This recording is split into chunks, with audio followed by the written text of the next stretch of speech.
Is Insomniac working on Daredevil DLC for Spider-Man 2? Bungie talks about the future of Destiny, Modern Warfare 3 is further exposed as DLC, and Konami appears to have multiple Silent Hill remakes in the works. All that and more in today's PlayStation news. Let's get to them.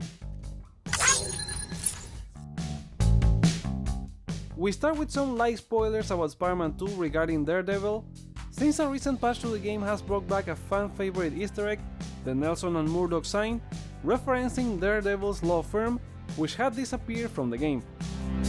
Players had noticed its absence and speculated about its meaning, with Insomniac's senior creative director Brian Intihar being cryptic about its removal when pressed in the IGN Beyond Spoilercast episode, but has now confirmed its return with a humorous comment on Twitter. This change and a hidden room found in the map that seems to belong to the Hand, a group of evil ninjas that goes against Daredevil, has sparked speculation about a potential Daredevil game or more likely DLC in the works. Just this week, a cancelled Daredevil game that was in development nearly 20 years ago has resurfaced online. Insomniac has nothing to do with that game, but it's a very interesting coincidence. Developed by 5000 Feet Studios, Daredevil The Man Without Fear was intended for PS2 and Xbox and was based on Frank Miller's comic series Elektra Lives Again, with the titular hero facing off against the Kingpin. The game was ultimately cancelled due to Marvel's refusal to approve it, but prototypes are now available online. Insomniac has gained trust from Marvel with 3 Spider-Man games now, and they have Wolverine in the works, so it would be awesome if they get to work on Daredevil content as well.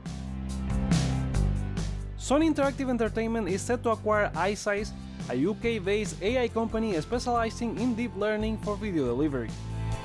iSize technology reduces data requirements for streaming video games and enhances the visual quality of video streaming content using AI.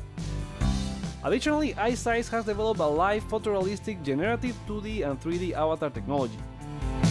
This acquisition will provide SIE with expertise in applying machine learning to video processing, benefiting their R&D efforts in video and streaming services.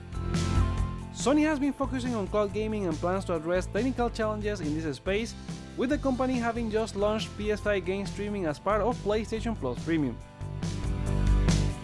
In a very rare feat, the Xbox Series consoles beat PS5 in Japan this past week, with Sony's console selling 2,900 units, while the Xbox Series got 3,300 between both the Series X and S. Microsoft console has only managed this achievement 4 times since the new generation of devices launched in 2020. However, both were outsold by the Nintendo Switch, continuing its dominance with over 66,000 units. The chart also saw PS4 with 1,000 units and 3DS with 23. Regarding games, the weekly ranking included Super Mario Wonder at the top, followed by the Metal Gear Solid Master Collection on Switch and PS5, and Spider-Man 2. There's more on this week's huge story about the future of Bungie after the company laid off around 100 employees, including veterans at the studio.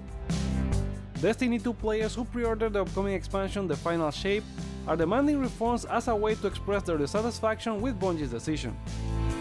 Fans argue they are entitled to a refund because the expansion's release has been pushed back by 4 months, and their expectations won't be met on release day. This backlash further cements the declining sentiment and interest in Destiny 2 following Lightfall, which Bungie used as one of the reasons for the layoffs since the game failed to meet expectations. Bungie has issued a statement addressing the most difficult week in the studio's history and talked about concerns from the community regarding Destiny 2 content and the upcoming marathon delayed internally to 2025.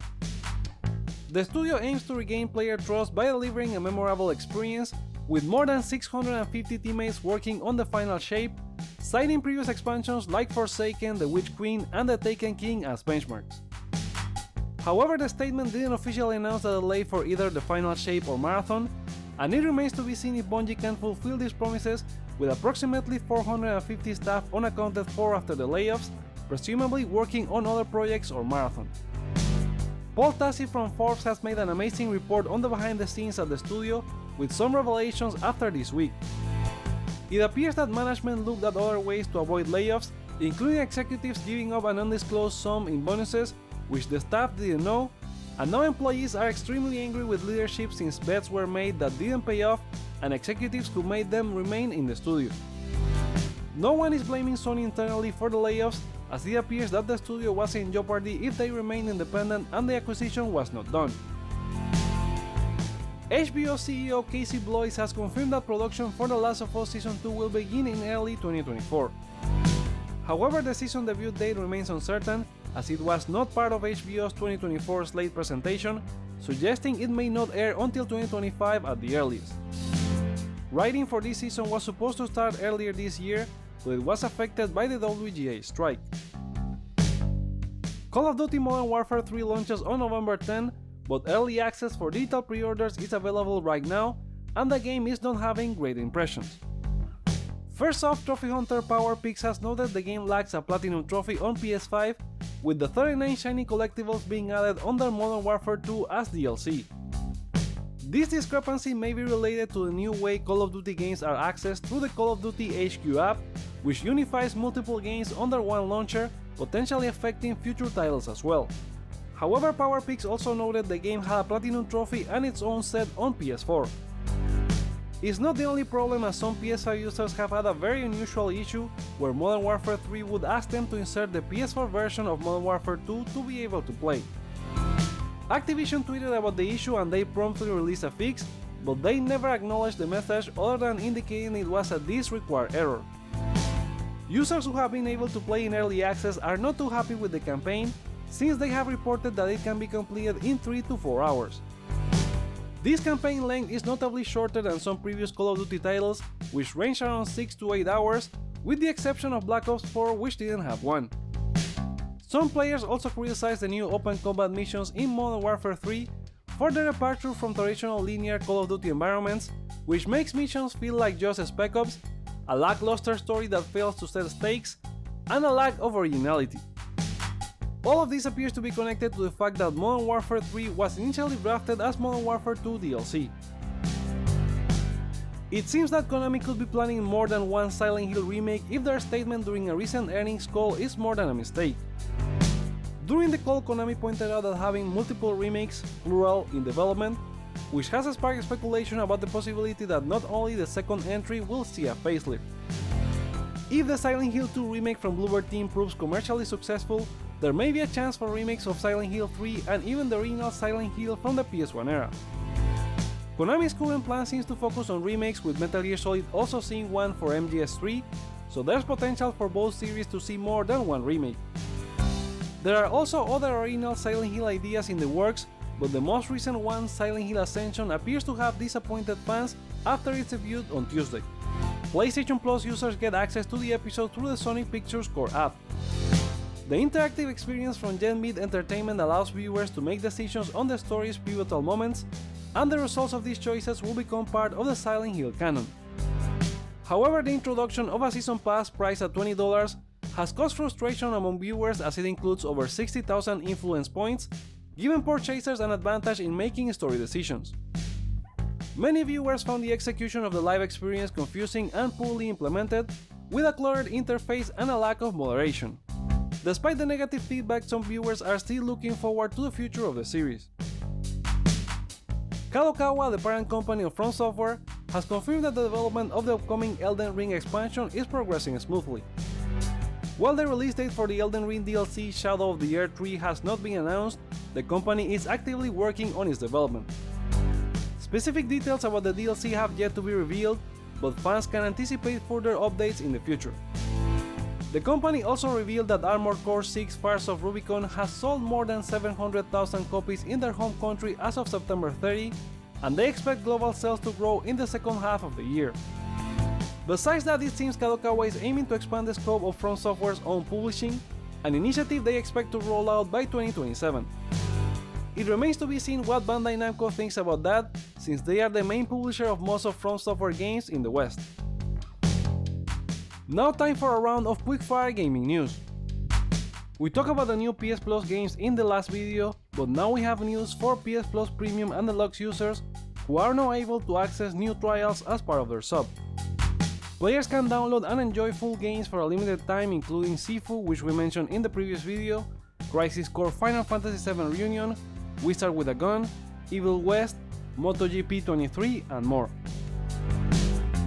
A fan-made Bloodborne card game which started as a meme is set to release on January 31st, 2024 via PC indie platform itch.io. It offers 12 unique racers, 16 maps, a single-player campaign, boss fights, a split-screen multiplayer, and a versus battle mode. Created by user PSX Bonelith aka Lilith Walther, the project is an impressive labor of love. He is hoping they can continue with the project and not face any copyright, which is always a risk for this. Immortals of Aveum is set to receive a major free update this November 16 that includes new playable content, gear, lore, boss fights, a new Game Plus mode, and the challenging Grand Magnus difficulty. Players can carry over most spells and abilities in New Game Plus, with the ability to upgrade gear, rebalance enemy stats, and adjustments to experience and currency. The game didn't perform well critically at launch, but if you were interested in it, you can check it out with a trial available on the same day for consoles and PC. CD Projekt Red aims for a sequel to Cyberpunk 2077 codename Orion to undergo a similar evolutionary process as the Witcher franchise. The narrative director Igor Sarsinski drew a comparison between the growth of the Witcher games from 2007 to 2011 and their aspirations for the sci-fi role-playing game series. While few details are available about Orion, CD Projekt Red intends to refine and connect its game elements to create a more immersive experience. The project is led by Gabe Amatangelo, director of the Phantom Liberty expansion for Cyberpunk 2077. Like a Dragon Gaiden, The Man Who Erased His Name, set between Yakuza 6 and Yakuza Like a Dragon, was initially planned as DLC by RGG Studio. The game was intended as an episode to explore Kazuma Kiryu's past, but evolved into a full-fledged game, and it was developed within 6 months. The decision to go with a full game rather than DLC was influenced by the desire to justify a physical release, however the game won't have a physical release in the West. Videos Datamine from Alan Wake 2 hint at an alternate ending and potential DLC content. No spoilers here, but these videos seem to be related to the upcoming New Game Plus mode, which could significantly change the game's ending. Additionally, other videos suggest possible DLC content connecting Alan Wake 2 with the Remedy universe, featuring a character from Control. So far we know the Night Springs DLC will be released in spring 2024, while the Lake House doesn't have a release window. Ubisoft has officially ended support and updates for Far Cry 6 as announced via the Far Cry Twitter account. Online services will remain active, allowing players to continue their adventures in Yara, but there won't be any additional patches or content, although there had not been since November 2022 when it received its last major patch. With that, fans can now look forward to the next entry in the series, even though it has not been confirmed, with Ubisoft focusing on Assassin's Creed. And those are the PlayStation stories for today. What are your thoughts on them? Let us know in the comments below, give this video a thumbs up or down to let me know your feedback, check out more content you may like as well, and subscribe for more on PlayStation. Thank you so much for watching, my name is Joseph, this is Hype for Games, and let's get hype!